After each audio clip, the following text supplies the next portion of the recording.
Hi, everybody. This is Joy Lacheray, and your host for today, Amateur Musicians Group. And I have with us Nickolas Russell, and he's going to give us a little bit about his background and what he's got coming up. So, hi, Nick. I'm glad you're Hi. here today.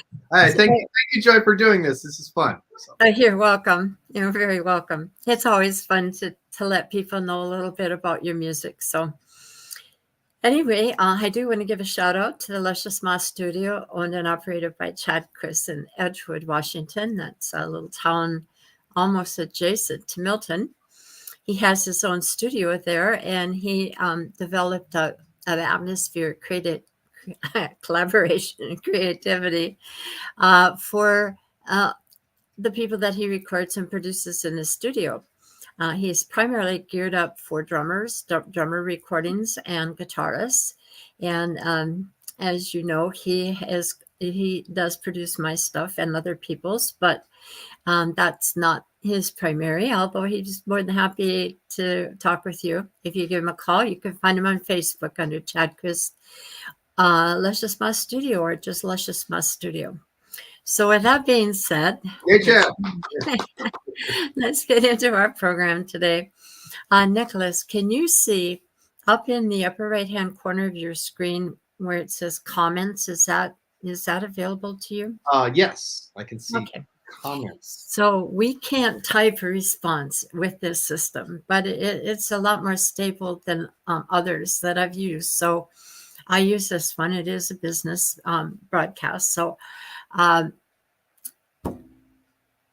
if anybody decides to comment or ask you a question, it will be on there, and you'll see it. All right. Yeah. And I'm probably going to interrupt you, so I apologize ahead of time, but that's the only way we can do it. So with that being said, I want to know about when you got started and how this all came about, because you're quite the musician. Well, I mean, music's been really my whole life. I mean, it's what I've done for a living all the time since I was. So you are a professional musician full time. Yeah, I'm a professional musician and recording person. This is my studio. Yeah. It's Electric Muses. I don't know if you can see the sign, but Electric Muses is the name of the studio, and I do mostly audio post production. I mix audio for picture generally, so like TV commercials and videos for corporations like Microsoft or Providence, or I do TV commercials like the Tulalip Casino commercials you see all the time. I do the Washington State Fair commercials that do the Puyallup things. I do all those, and that's fabulous. I like that. So do you also do? I know you do your own video on YouTube. I've seen some. I haven't seen a whole lot more on your site, on your website, than anything else. But do you also do music videos? I have for myself, but it's not. I know so many other people. This is when I work in the business doing audio for video. I work with all great directors and producers and camera people, and I usually get their help when I need to do video because they're much better than I am. But during the pandemic, I got bored and I made a couple music videos because I've watched them work enough to get an idea of kind of how it works, So I picked my way through it, but mostly I'm an audio guy. So. Okay. All right. I now to clear that up. When did you first start with an instrument? Well, I when I was 7 years old, my dad bought everybody in the family a flute. I don't know why he did this, but everybody I'm the youngest of 9 children. Oh we all my bought a flute. I had a flute when I was 7 and was playing that for a bit. That was fun. We got a piano about that same year. But really what changed for me was when I was 9 years old, Elvis Presley died. And all of a sudden, I heard all this music because around the house, my father would only listen to classical music and show tunes. So I knew like My Fair Lady or Man of La Mancha or Shostakovich or Beethoven. I had never really heard pop music except, driving around and listening to the radio with my mom or something. Is this when you're 7? I'm 9 years old. That's when Elvis died. And so I saw all the things about Elvis on TV and on the radio. It was huge, huge news. And I saw this guy and I went like, that's what I want to do. So I started just dancing around the house with hair curlers, singing and being an idiot. And my mother saw that this was a good thing, so she bought me a guitar that year for Christmas. And then I took to it right away, learned it. I became a big Beatles fan. I learned every Beatles song because we had a book of how to play the Beatles guitar very easily. So by the time I was 10 years old, I knew all the Beatles songs. By the time I was 11, I was playing in a working band, and we were making pretty good money. 11, 11, 11 years old. Yeah, Were yes. your Yeah, no, bandmates as we young? were a Or? really good band. Really, honestly, I still hang out with those guys. They're Oh my they're gosh. incredible. But yeah, we were great, and we made a yeah. I mean, you think about the money from the '80s. We get paid like $500 to $1,000 a night. In the '80s, that was so much money for a little kid. I mean, when It is. hour, it was, For a grown up too. so yeah, it was way more than you make nowadays as a musician. So, but anyway, did that for a few years. Then when I graduated from high school, I moved down to Seattle and I went to the University of Washington, where I studied electrical engineering because I thought that I needed to get a real job. But while I was at the University of Washington studying engineering, I snuck into the music department and I lied to them and told them I was a music major. I wasn't a music major. I was studying engineering, but by lying to them, I was able to get into all the classes and the. Come back to me. Oh, am I gone? Am I gone? Hello, hello. Yeah, you're cut out for us. I missed that. You were lying to the music department and said Right. you're a music major, and then after that you froze. So I don't know. Oh, right. So then I could take all the composing and arranging classes. So I studied with one of the guys from the Dave Brubeck quartets and sort of things like that.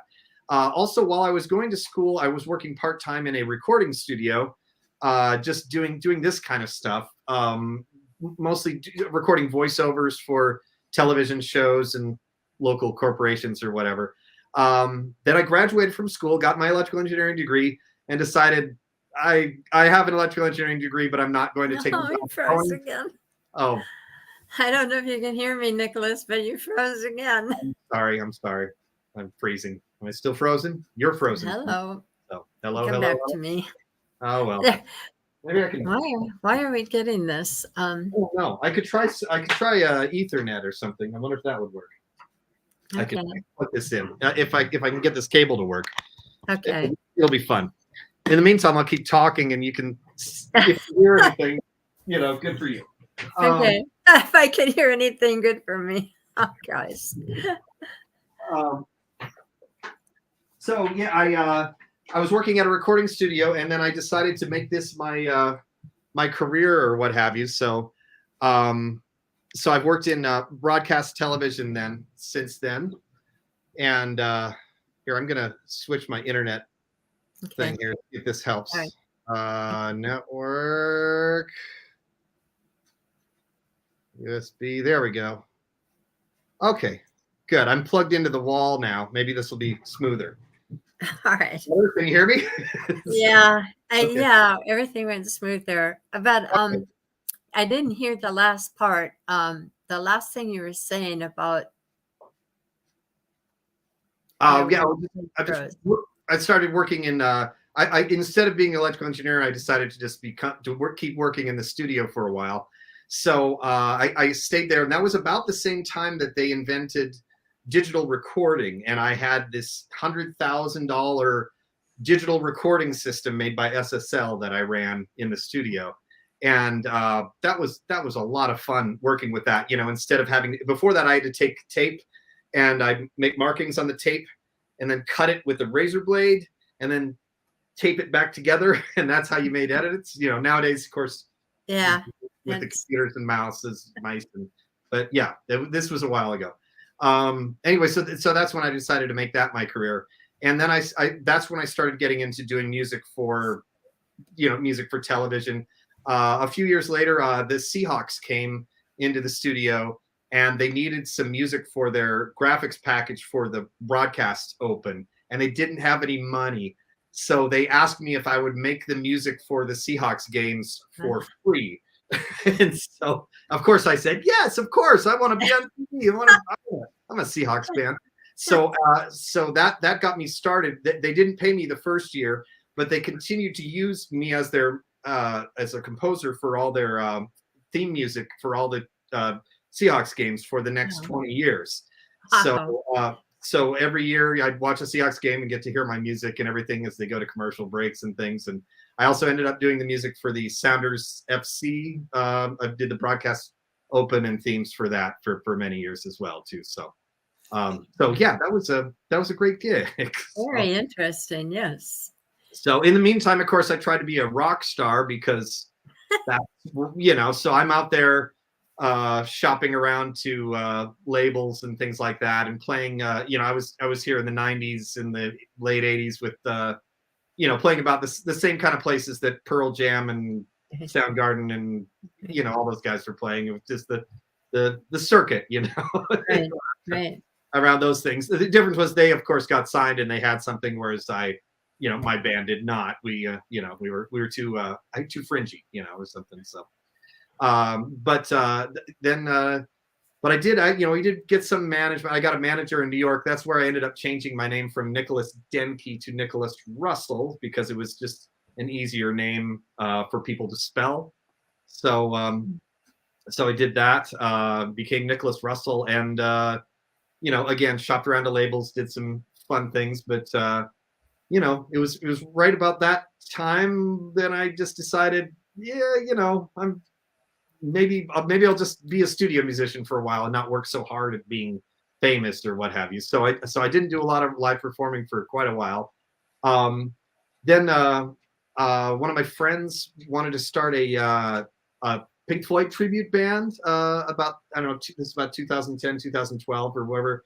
And I started getting out and playing again and playing that Pink Floyd band, which was a lot of fun. And then after that, I started to decide to make some records again. Not so much to get signed, but more for the love of just making pop music and getting out and playing it and what have you. And then more recently, I think like 2019, I think it was. My business got a little slow for 1 year, and I decided, well, I'm gonna have to get a part-time job or something. So I thought, well, should I drive an Uber? Or what should I do? And so I decided that it paid better and it was more fun for me to play music live by myself as a solo artist, as long as I could make enough money doing it, Right. that it would pay better than an Uber and be a lot more fun. So Hang um, on, Nick. Nick, right? I got to make a slight adjustment. I think we might be coming in on the wrong channel because I don't see Oh, any okay. listeners, and this is not. I'm on the wrong channel, or I'm still talking. I don't know. Either way, hi, it's me. I'm here. It says I'm live. Live from the studio. This is my studio here. That's my speaker. It's red. It's a cool looking red speaker. This is Paul McCartney up here. A little picture of Paul McCartney. You know, that's a kitty cat over there. It's a cat.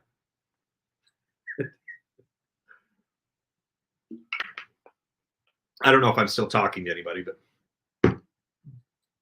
I could play music while I'm waiting. I know that's it. That's more interesting than me talking anyway.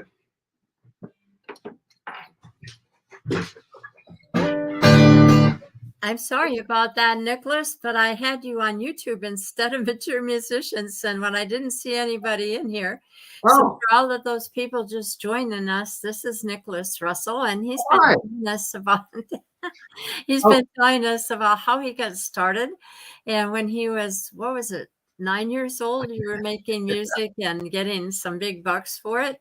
right, right. Yes. And then in college, you went into, I'm just going to do a short recap for those people who haven't heard this. In college, you went into what was the major field?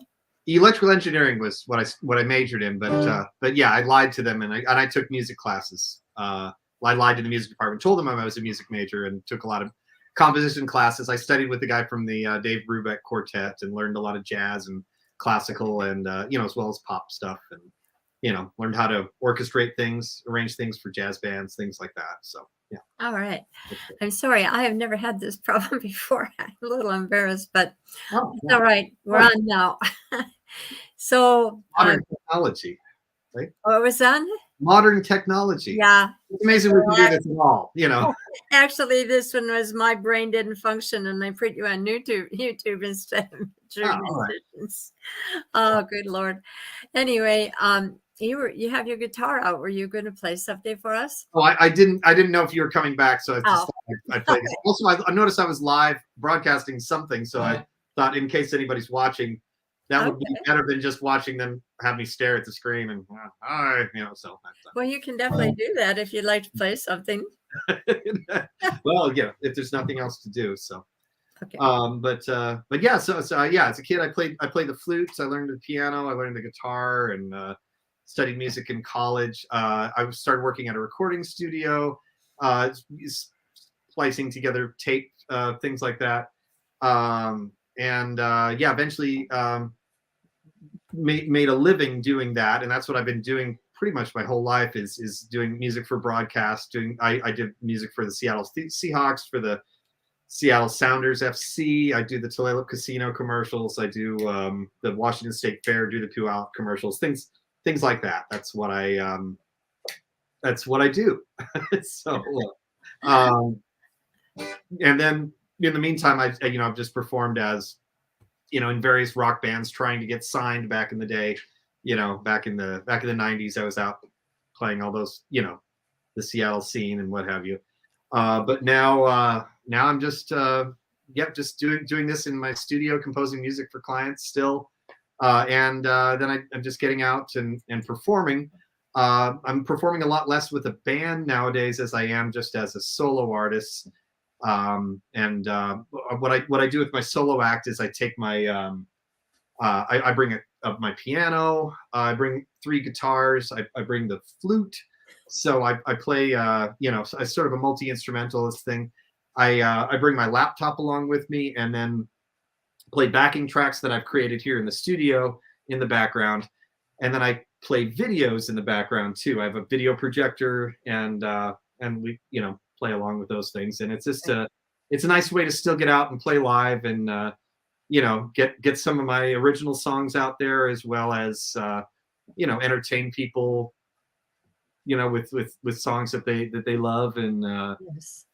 make money, that kind of thing, Yes, I saw you play for an hour at the Oxford on the Tuesday jam, I believe, Jerry Batista's jam.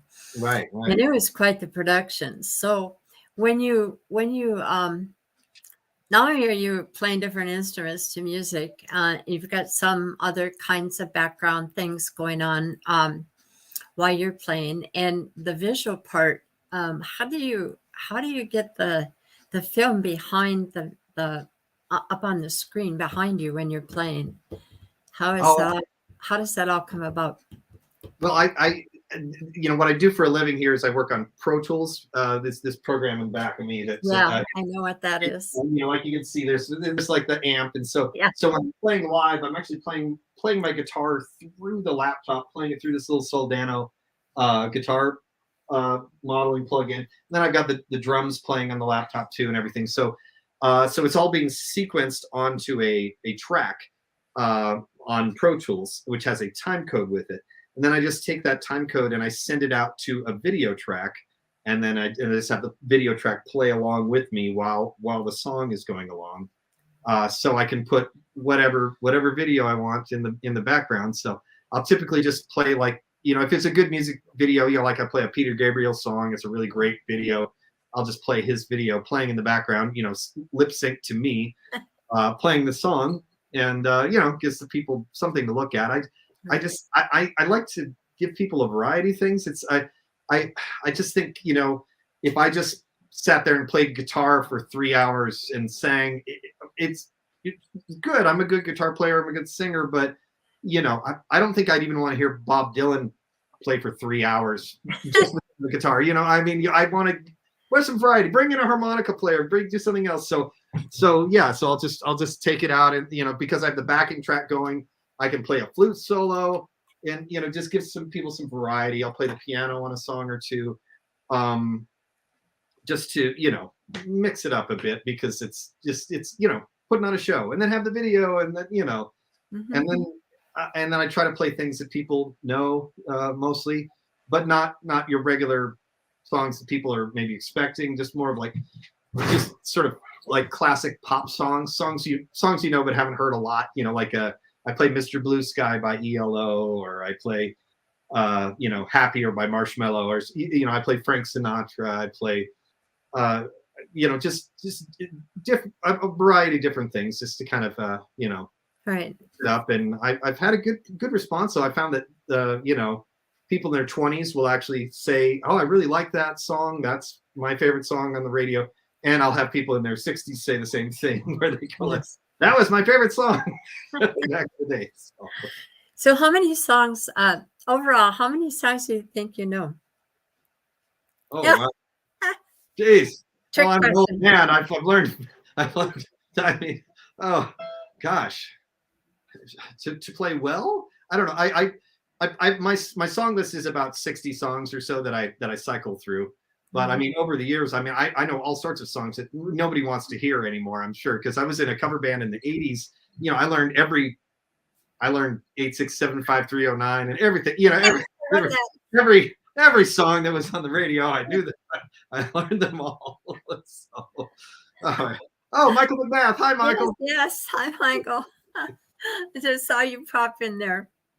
All right. Hey, Michael. Excuse me. He's a great guy. So we left this at you getting paid over $1,000 for when you're 9 years old for singing in a Oh, band. right. Yeah, my Yeah, band, I'm not sure. Yeah, exactly when I was 9, but when I was 11, 11. between the Okay, ages of 11 and 11. Right. 16, we got booked through Craig Cook. Remember, everybody probably knows Craig Cook, the booking guy. He's still out there booking bands now. But yeah, he Okay. booked my high school band when I was I was not through puberty yet. I was a very small kid, but we were getting paid the same as a lot of these other bands that were out there playing, and we were touring around the state.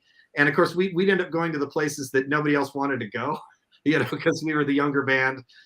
Like, yeah, the Machine doesn't want to go out to OMAC or whatever, and we go like, "Oh, OMAC, There we never go. been there. Sounds like fun. Let's get on the road," or whatever. It's not like we're going to complain about the money. Yeah, It was exactly. a fortune to a little kid. I had no Yeah. expenses. I just spent all the money on more guitars and more more fun Our stuff. equipment. So Okay, that was a so good time.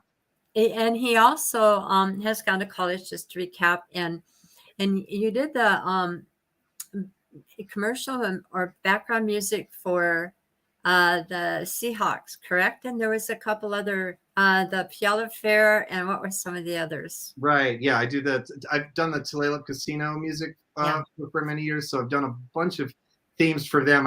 It's one of the things I like to tell people when I meet them. It's like they go, "Oh, what kind of music do you play? Where do you go?" And I like to tell people, not in a not in a "hey, I'm famous" way, but in just sort of it's sort of hilarious to me that everyone has heard me sing or speak before. Everyone in this Puget Sound region has heard my voice before, whether they know it or not. They're not Heard me, because I sung all these jingles and I do voiceover for the spots. And if you've watched a Seahawks game in the '90s and the 2000s, you've heard my music. If you've watched a Sounders game, you have heard my music. I used to, for Tulalip Casino, I sang the who was it? It was the Beach Boys song, the fun, fun, fun at the #1 place for fun. And, yes. so that was me singing that one every week. So a lot of people got mad at me for that one, because they, got really tired of that jingle. But, but hey, it was fun. It was good work too. I mean, so Yeah. it's one of those things where, as a little kid, it's like, oh, I want to be like the Beatles, and I want to hear millions of people hear me sing. And then, of course, I finally achieved that, and millions of people have heard me sing. Unfortunately, they've heard me sing "Fun, fun, fun at the #1 place for fun," and not really it wasn't exactly what I had in mind, but I'll take it. It's fun. Oh, great. That's lovely. Yeah, You're a fun guy. I'm just So, really grateful I have this job where I can do those kinds of things, even if they are a little absolutely. silly. It's to be paid to basically play Do guitar and what watch you love. television. Yeah, yeah. Yeah. It's not really a job. A lot of people, when they hear what I do, they all go, "Oh, that sounds great. What do you do for money?" Like, no, that's what I do for money. That's all I do. I just do this. I play my guitar and I watch TV. They pay me. It's weird, but it's the only thing I've done pretty much my whole life. So, So connecting this band when you were 11 and touring at least Washington State as far as OMAC. Right. Yeah, we didn't Uh, get too far. Yeah, but yeah. After college and after deciding that you needed a real life skills for a real life career, which ended up not being quite what you were featuring. Right, right. Yeah, I did. I got my electrical engineering degree, and I applied at a bunch of places. They wanted to hire me at the phone company, which was I think called US West back then, or Yeah, just after the AT&T breakup or whatever that yeah. company was. And yeah, I had a few offers from companies, but I at that same time I was able to work in a recording studio on this cool $100,000 mixing system made by SSL, and it was all digital recording and very, very fancy for the time, and meant that I didn't have to cut. I used to cut tape with a razor blade. You mark the tape on the thing, and where the edit is, and you got to slice it out with a razor blade and paste it back together. And that wasn't. I mean, it was okay. It wasn't that super fun though. But once I got to do it on a computer, that was fun. That was fun. Being able to do, same thing that every kid nowadays does on their iPhone. That's what I was doing in 1990 with a very expensive. This computer took like it was like I don't know, like 6-7 feet tall. And just made all this noise like. Yeah. But it was able to, I had a 1 gigabyte hard drive. It cost $10,000, and I had a 1 gigabyte hard drive that could hold, whole hours worth of audio on it or whatever. I can remember when I was in college, they had this great big huge room with terminals coming off and rooms around it so that we could use the computer, but it was massive. I mean, just massive. And all of that's been, now we have a computer as small as your phone. Right, right. I can do much more on my phone than I could with that beast of $100,000 system. But at the time, it was like magic when you brought people in and you said, "Here, watch me take this word out of this sentence," and you just go, "It's gone." What? I just pressed the delete button and it's gone. I had to explain it. No, it's like a word processor, where you take a word out on a computer. Well, but it said it's a word in sound that you take out. Exactly. Wow. Yeah. So I'm going to change it. I hear you. I'm going to change the screen for just a minute because I want people that are looking. We have a few people watching. I want them to see your studio. All right. Yeah, there's more of it here. There's all sorts of things in here. There's Paul McCartney. He's up here. There he is. He's sleeping. It's kind of and this is a kitty cat over here. Yes. This is my red speaker. It doesn't sound particularly good, but it looks really cool, doesn't it? It's red. And this is my mixer. This is where I sit all day at work. Believe it or not, this is actually where I work, what I do. I love that setup. That's quite the mixing board. How do you get the same? Well, you wouldn't get the same, but how would you compare what you can do on that mixing board compared to what you do when you're at a gig and you're performing? Oh, it's almost exactly the same thing. I mean, because so much of what is happening when I'm performing is the software that's doing it.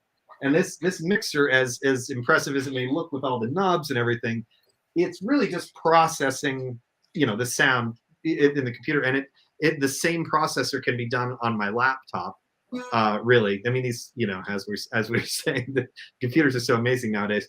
So yeah, it really kind of does all the same things. I just don't have the physical controls like I would on the mixer. If I want to turn something down, I have to mouse out and click and whatever. I can, touch it on the mixer. But it's all still there. I still have, like, when I'm performing, I have, I don't know, about 20 tracks worth of things going. So at any time I can, play the piano, or I can play the Rhodes piano, or I can play the synthesizer, or I can, I have a MIDI thing on my guitar where I stick a little pickup up here, so I can actually play a keyboard from my guitar, and all that kind of fancy stuff. It's just it's just there are things that I already own because I have this studio here, and I just they have small portable versions of all that, so I can just take it with me, and that's been my shtick. That's the one thing I do that most people don't have Thank access you. to a big studio with all this stuff, and Yeah. you know. I know, I've gone to a couple of different jams where people, like Taryn Burnell from the Shortcuts and Billy Shoe, and from the Billy Shoe Band, they have they have all this stuff on their computer, and they can actually, like moving buttons on your mixer, they can move buttons on their computer to adjust for sound and whatever. I think Lynn Sorensen does that as well. Right, right. Yeah, it's amazing. Is that what you're doing too? Do you have Um, the yeah, stuff? basically, I have like a little interface here that I use that is adjusts my volume and things, and it's actually controlling what's on the computer. Gotcha. That thing. Okay. So So modern technology, right? So, yes, the thing is that this is genius because there's another guy, Rob Fowler, who is thinking about putting on a show, and Chris Klemecki, I believe, also. And it's amazing how far you can go with this stuff. And I think your program looks to me like the wave of the future. Do you ever yeah. get criticism for other musicians for using these kinds of tools? Well, not so much anymore because it has become actually Yes. what live shows are. Like, Yes. when I went to go see one of my favorite bands, the Wombats from Liverpool, and they're just a three-piece band as a guitar and bass and drums, but a lot of their newer songs are using more complicated technology, like Radiohead started in the late 90s or whatever, where they use all these different processors and synthesizers and things, and they're just a guitar band, but they use all these things. And nowadays, most of these mixing, these big bands are actually have these backing tracks of those synthesizers playing along with them, or doing things like what I do. I do a thing called a vocoder. I don't know if you have that, but it's like where you sing a note and it plays the note on the synthesizer. So I play the keyboard to say, okay, I'm going to play a G chord, and then I sing into the microphone, and the keyboard plays my voice, but plays the G chord. So it's like, So I say, so you can make it say like hello, like I do on. I don't know if you know the song Mr. Blue Sky on where it goes that Mr. Blue Sky. It's like a robot voice or something. So I can do that live, just by programming those notes in as they're going and what have you. So it's more than just playing a backing track. It's actually interacting with the technology to make it come out the other end. And that's something people have been doing for years, really. But it's just So getting. when did you, sorry to interrupt, we got a little bit of delay here, sorry. Um, when did you start doing that out on your gigs? Did you always do that from the start? Not when you were 11, but later on after you'd gone to college. I really didn't much. I think during the '90s, everything was so. We were so much into the grunge deal or whatever. I was out there with I had a perm, and hair down my waist, and the guitar, and thrashing around with my army shorts and my Converse high tops, and yeah, no, I was can't not about picture to bring out my laptop and so I had that technology in the studio, but yeah, it wasn't really portable much at that time. I mean, there was certainly, if I had a lot of money, it was portable. If I was Stevie Wonder, yeah, I could have done it. But no, I didn't really start doing the really high tech stuff until about 2019. It was the year that my work here got kind of slow. I don't know COVID? exactly, Was but that during COVID? it was before COVID. Actually, Okay. COVID came along and fixed everything, and now I'm doing great because everybody does everything online now. And who do they need to do online things? Me. They need me because I do audio for these videos, and Right. so they need somebody to fix these online recordings like ours. I could take this later and mix this and make it sound better or whatever. That's what I do. So I was great there. But the year before that, things were starting. It's like the market is always different, and customers come and go and what have you. Like as I said, I did the Seahawks music for 20 years. I did the Sounders music for about 12 years. And that was just a regular client. They would call me up every couple of weeks. They need something else to play in the stadium or to do this or that. And I still do work for the Seahawks and the Sounders, but it's a lot less than I used to be. It isn't quite my bread and butter thing. They kind of, a whole new guard has come along there. They've replaced their creative team, and they do things slightly differently now. So yeah, I was losing some of that work, and I decided, well, I gotta get some money somehow. So I thought about, I looked into driving a Lyft or an Uber, like a lot of my friends did. A lot of my cameraman and video guy friends who they started driving Ubers, and I was looking at how much you made on it, and I was thinking like, well, geez, for $25 an hour, if I'm lucky on that job, I can make that in a bar playing music and enjoy it a lot more than driving around some stranger to the airport or some drunk people, or I don't know. I'll rather play for the drunk people, play music and hang out with them. Exactly. So that's when I wanted to do it by my own terms, because I don't know if I've said this on this broadcast yet, but I get bored. I don't want to play the guitar for 3 hours, just play the guitar and sing for 3 hours. I just don't think that's good enough entertainment for me. I would be bored by the end of my own set with me doing that. I wanted to, have some variety, so I can play the flute for a while, play the laptop, play the guitars. I switch guitars in the middle of songs sometimes, and I can. It's just more interesting, and I think it's more interesting for the crowd too. I got the video screen, playing the song going on. It's a whole show instead of just a little thing. So anyway, so I started putting that together, and it's been going pretty well. People are actually really responding well to it. Yes, to it. Yes, it is entertaining, and it's not boring. That's for sure. It's different. So, what were you doing during COVID? Then that would have been early, I think March of 2020 is right. When... Yeah, that was my boom time. That was fantastic. Thank you. Yeah, I know I got really busy with companies like Microsoft. If you look at Microsoft's profits, they're one of my biggest clients now, and they need me more than ever now.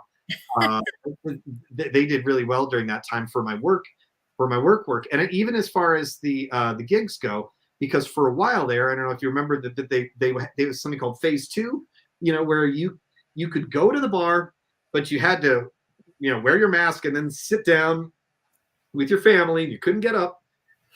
They did not allow dancing and all those things, but they still wanted some entertainment, and it was okay to have entertainment as long as the people were dancing.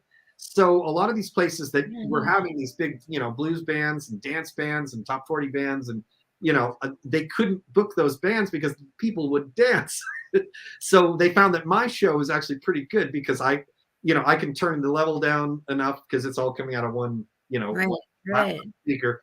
And I can make it into more of a low level background music-y thing that you won't necessarily need to dance for. So I actually got booked gigs quite well during that time, strangely so. Well, ingenuity. Right place, right time. Technical ingenuity. It works. Right. So that brings me to what's coming up. But before we go into what you'd like to promote, we kind of left you there going to college and then bringing out this new show. Approximately what period of time are we talking about when you start putting all this together to do in the bar? Was that during 2019? Is that when it started? 2019 is when I started putting it all together, and then I shot a video demo. It's on my website, nickolasrussell.com. And that was a demo of that, and I was getting everything ready to do my thing, and then of course COVID hit, and that went really weird.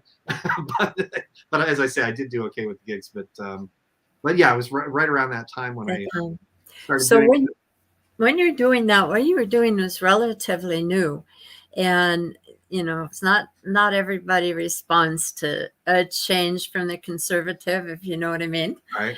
Yeah. So watching your audience when you were doing this, what kind of responses were you getting? I mean, they couldn't dance. I'm sure they clapped, but how did you gauge what you were doing and what you might need to change?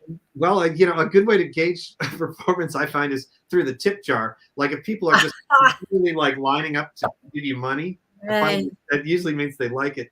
There's a place I play out in. I'm playing there at the right at the end of the month, actually, in June 30th. I'm playing at the McMinimans Anderson place. Which Last time I one? played The there one in Bothell or in the one Boston, in? yes, yes, Okay, and that's a nice it's place. like the old high school or whatever. Yeah, When is it? June 30th? June 30th. Yeah, it's a Thursday, June 30th. I want to see that. Right. Oh, it's great fun because it's outdoors, so it's like a little outdoor concert. And I sort of like end up broadcasting everywhere because everyone's seated outside, if it's Yeah. raining. Yeah. Yeah. When June 30th, maybe not raining, hopefully. I don't know, we'll see.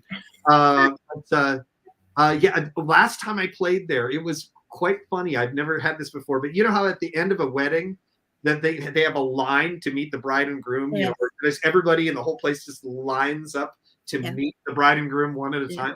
I had one of those coming to meet me at the end of my show. I had like 20 people Wow. waiting one at a time very politely to talk to me at the end going, "Hi, I just wanted to ask, how did you use your laptop to get the drum sound, and when you did that?" And then, or the other next day would be like, that looks like a Stratocaster, but it's not a Fender. What is that? Or what have you.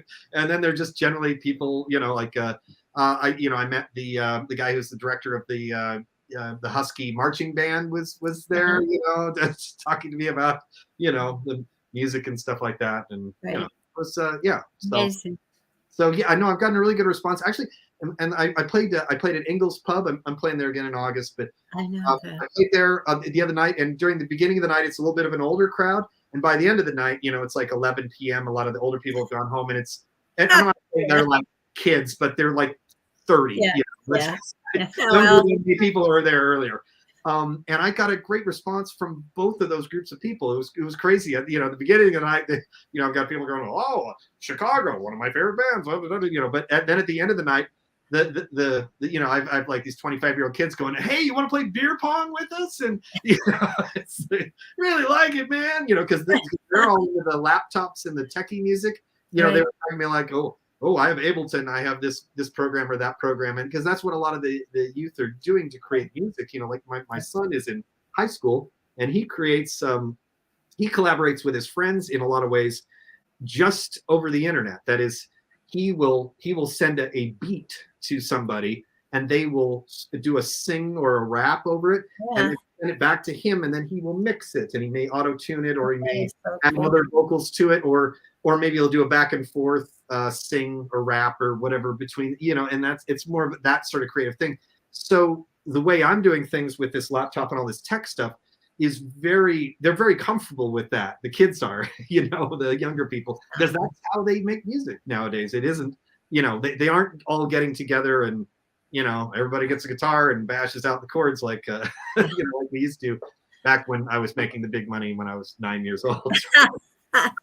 Yeah, I hear you. We have somebody here, so that I don't know if you can read it better than me. Oh, Michael! It's Michael again. He's coming to my gig. Oh, good, Michael. Down the road, so that'll be good. Hey, Michael, be sure to advertise this. This is going to be some kind of kick, I'll tell you. It really is. Yeah, that place is fun outside. I really, it's a very different, it's a different kind of place. I've never played anywhere like that before, where you've got such a huge audience because it's this outdoor area and everybody's seated all over the place. Not everybody has a clear line of seeing because they're right. I've been there. In the forest. Yeah. It's so cool. Yeah. So besides that, are you a singer-songwriter as well? Oh yeah, very much write my own music. Well, that's a lot of what I do for a living too. Is I make, like when I make music for the original thing. I have records. I did this one actually last. Here, I'll show it. I did this CD in December of last year, and this is the first. It's called Curmudgeon, is what it's called. And that's my wife did the artwork on it. I don't know if you can see that. Yes. It's a doll of some sort. And then she created this heart, this sort of broken heart that he's holding. And I came up with a way to spell curmudgeon like cur, C-O-E-U-R, which in French means heart. And then mudgeon, curmudgeon. So, and it was sort of a joke on me just being a little bit older and not being quite the, I don't know, the youthful, I'm not the young kid going, yeah, girls, girls, girls. I'm not singing about that anymore. Yeah. And I'm not gonna. I no longer want. I shouldn't say want, but I mean, I'm not in the 14-year-old aren't I cute demographic anymore. Like what like Fancy.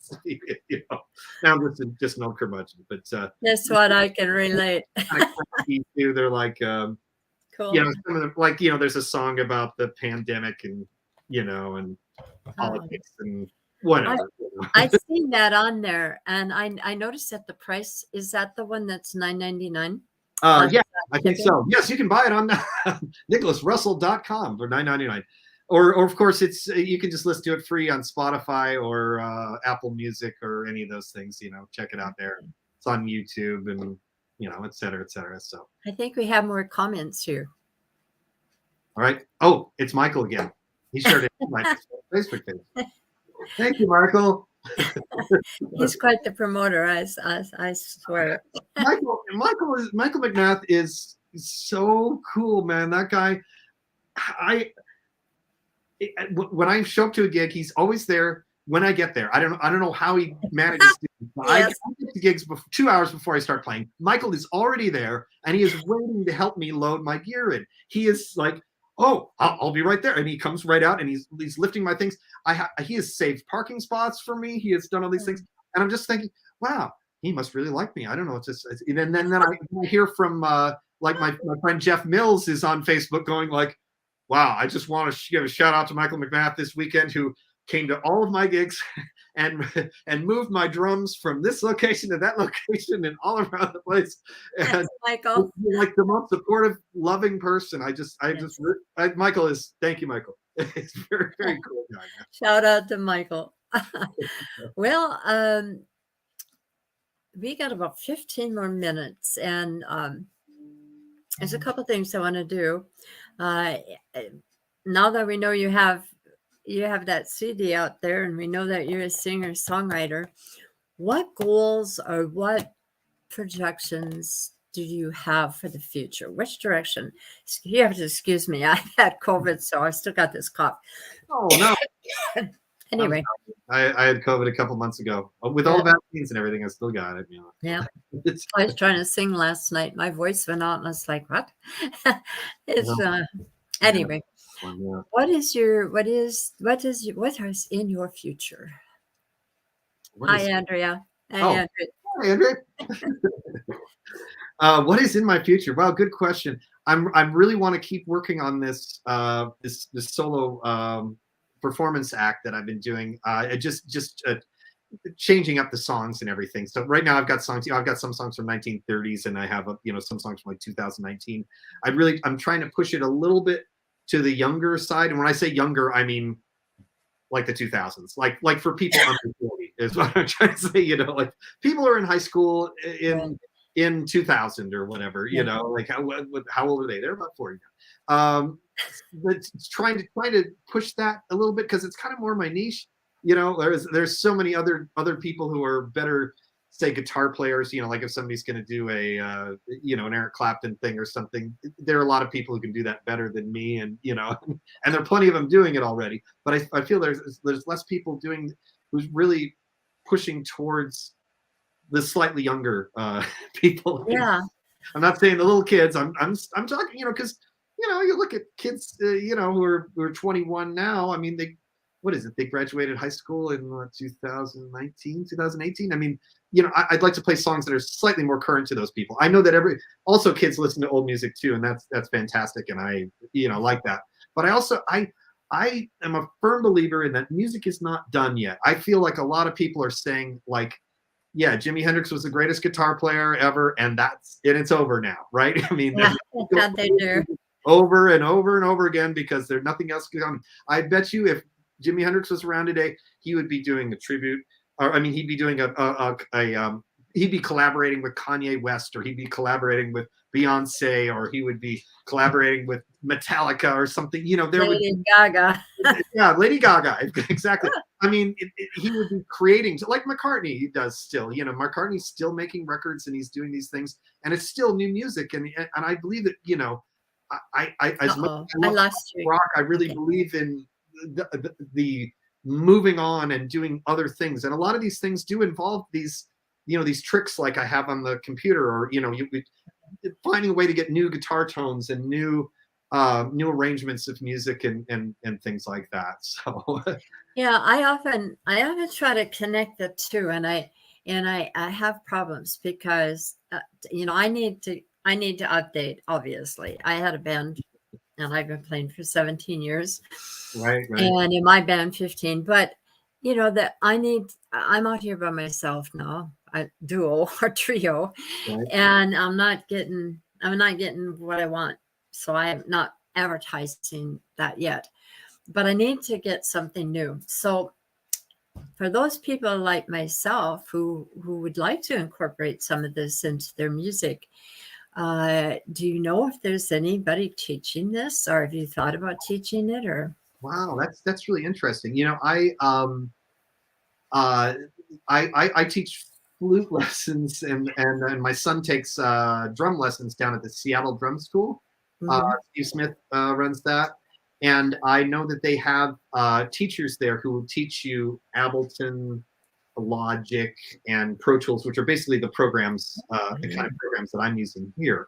And if you describe to him, I think it's Kevin Youngkins, I think is one of the guys who teaches down there. But anyway, I think they have more than one teacher. Anyway, if you describe to him what you wanted to do, and you took sort of a tech class from them, I believe that they could get you started towards that and find a way to do it. There are also people who do this in a slightly simpler way, like I have a friend named Jim Bailey who plays his Irish tunes, and he has his back Yeah, on his little iPad or iPhone or whatever. He just plugs it in, and there's my backing band, and he plays along with that.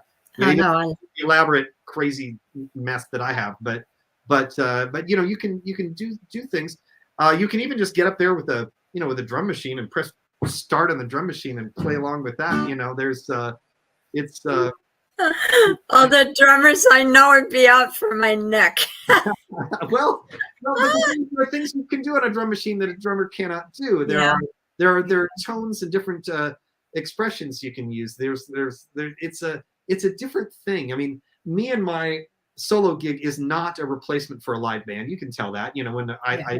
I will play on the stage right before a live band plays. There's clearly a difference between tech guy and the band. But that's also the difference between a gig in a dive bar or in a bar somewhere, and wineries and breweries, which are just coming up, that want to be entertained. I mean, not necessarily just sit there with the guitar, but something like your show, it would offer them something that they can't get in a dive bar, for example, or in Right. a regular Right. dance. Well, sometimes they want to talk over it too, or if you have a small space, Exactly. Yes, sound is backing away important. from them, you don't want to be going, like, spells! Ah! We also don't want to hear the guy go, with the guitar. Oh, that's me. Gotta put a wig on to do that. Put on a wig. Yeah, yeah. So, okay, well, I think this is groundbreaking, and I think that as these younger people coming up are looking at this, hopefully they're encouraged by the things that you've talked Right, about, yeah. and the Well, and people. I've learned a lot from them too. I've been to some younger people's shows and seen them Ah, do what I do. Not as oh, quite in the same way that they aren't doing like old classic rock tunes and things like that.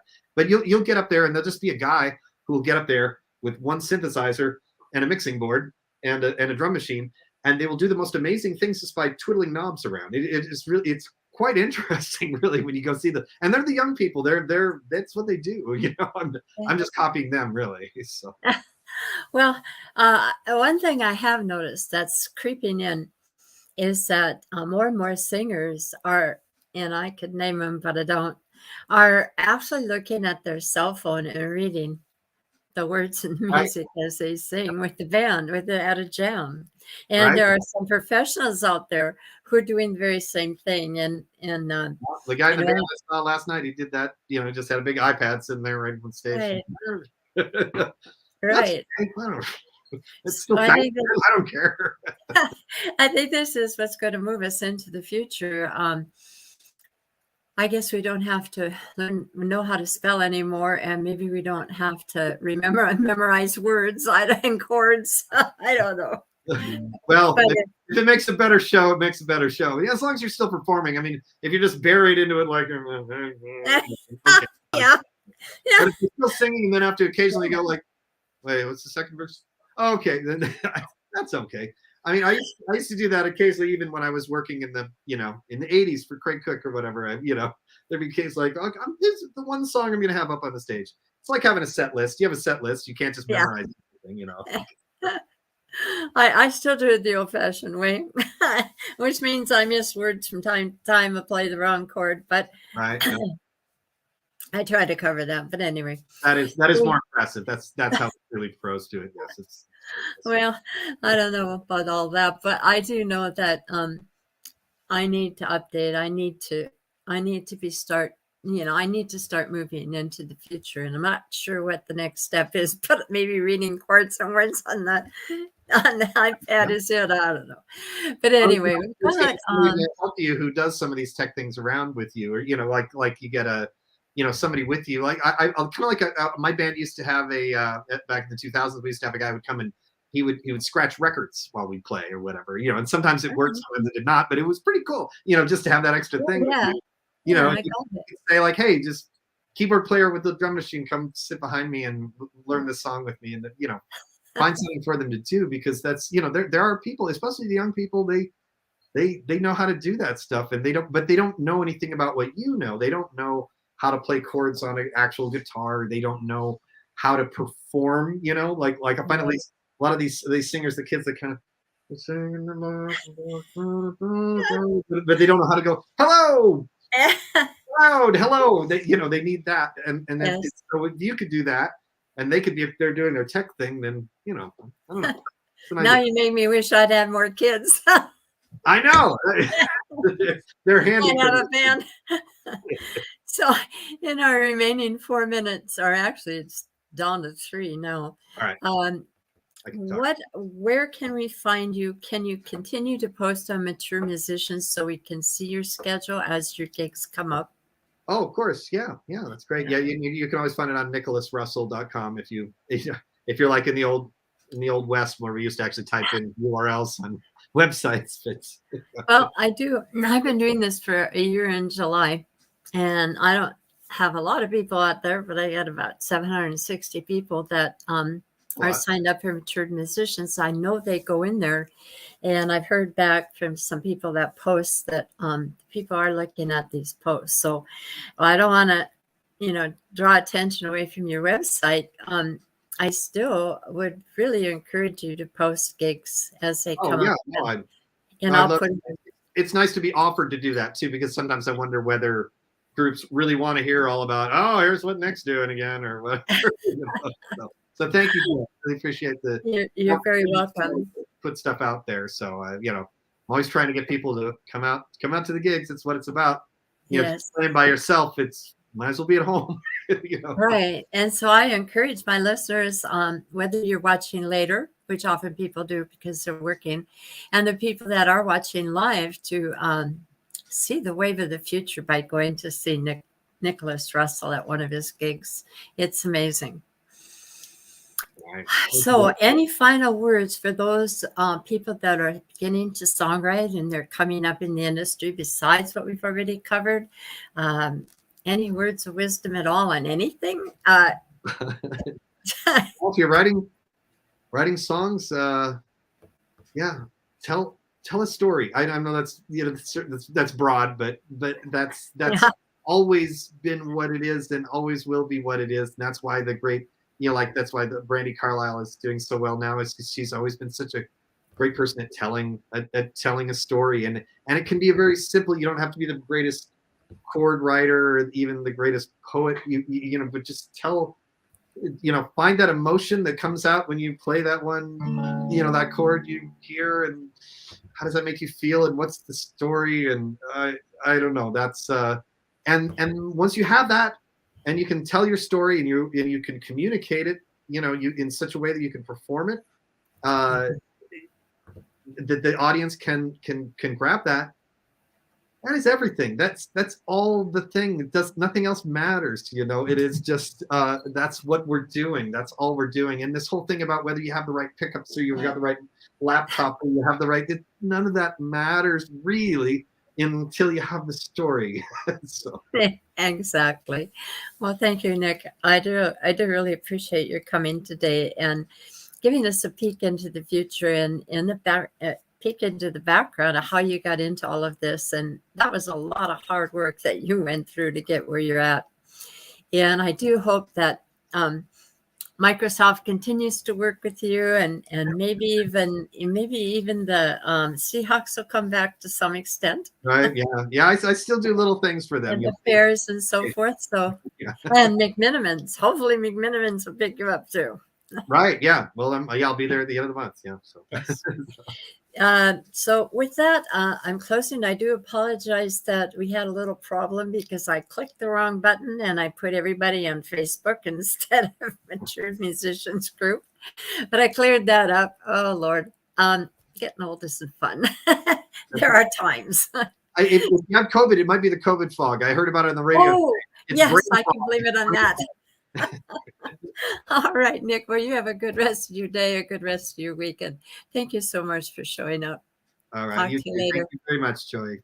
Cheers. All right. Thank you. Bye-bye. Bye. So that's it for our show today. Until I start looking at this, I have no idea if I captured everything. It was kind of an odd feeling to have, the icons on this computer, since I changed to my big computer, are smaller and I can't read them. So as a result of that, and I haven't adjusted the settings yet, and as a result of that, I clicked the wrong button. So I apologize for that. Hope to see you next week at 2 o'clock. We have Chris Hager and Richard Williams, who are going to be our guests. And I do hope you tune in. Goodbye, everybody. Have a good rest of your day and a good week.